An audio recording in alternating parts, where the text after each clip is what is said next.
Hey everyone, this is Jen from Fiber Me This, and in front of me here I have an unblocked Moriah shawl. So in this video we're going to talk quickly about how to block this shawl. The Moriah shawl pattern can be found in my Etsy store, which is Fiber Me This, or on Ravelry at Fiber Me This. Okay, so the shawl can be knit in fingering, sport, or DK weight. It can be knit in 3 different color variations. One where you knit it all the same color. This one where you take a skein of variegated and a skein of tonal, or 2 skeins of tonal, however you want to do it. And you knit the 2 distinct sections. And then there's a third version, and this is all in the same pattern, where you knit it with a fade. So let's talk a little bit about the blocking. The absolute best way I feel to block this is with wires on all 3 sides. If you never have used blocking wires before, I highly recommend the investment. They're not very expensive, and they make the outcome of your garment so much better than any other method. It helps you get really straight lines in a shawl like this, where you have 2 straight edges and a really nice curve up here. Okay, so I am going to insert all the wires and pin it down and come back and talk a little bit more about that. But right here, I'm going to insert a close-up clip of me showing how to insert the wires for the ribbing. And we're going to do that in a way that will help us keep the texture of the ribbing, where the knits are raised up a little bit and the pearls are set back.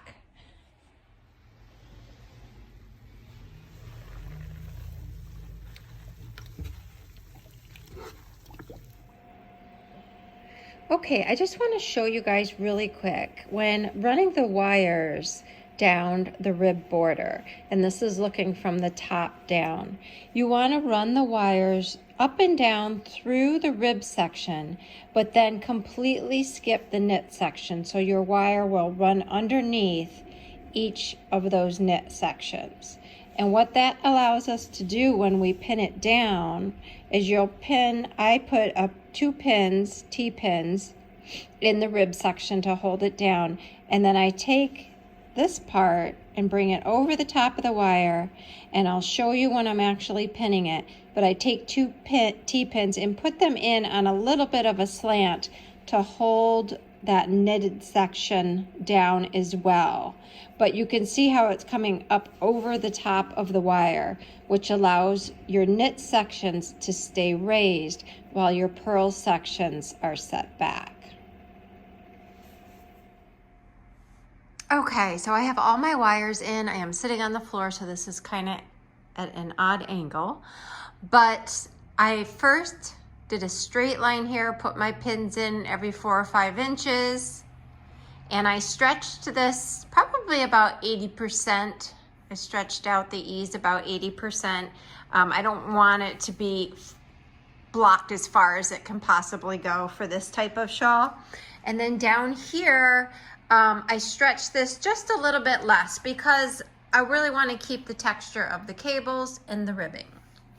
All right, so with my wires in, you can see that the wires are running underneath those knit sections, but through the purl sections. And so I put 2 T-pins in each little purl section.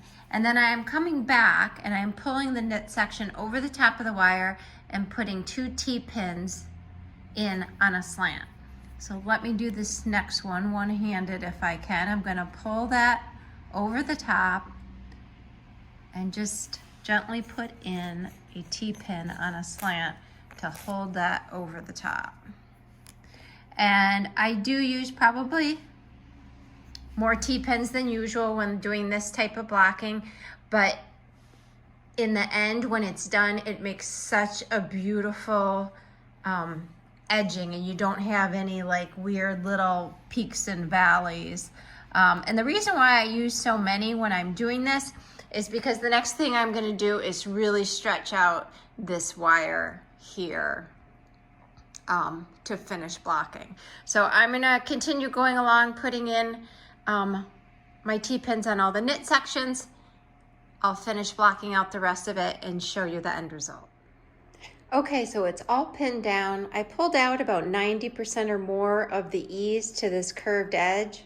And while I'm doing that, I'm making sure that my rows of knitting, as well as this division of color line here, if you're doing the 2-color shawl, is parallel to the border. You just want to make sure that your rows of knitting aren't slanting off in one direction or another, but are parallel to each other. And to do that, you just need to keep walking around the shawl and adjusting those pins until you get it the way that you want it. So I hope you find this helpful when you go to block your Moriah shawl. Thanks so much for watching, and I'll put some photos in here at the end of the shawl unpinned.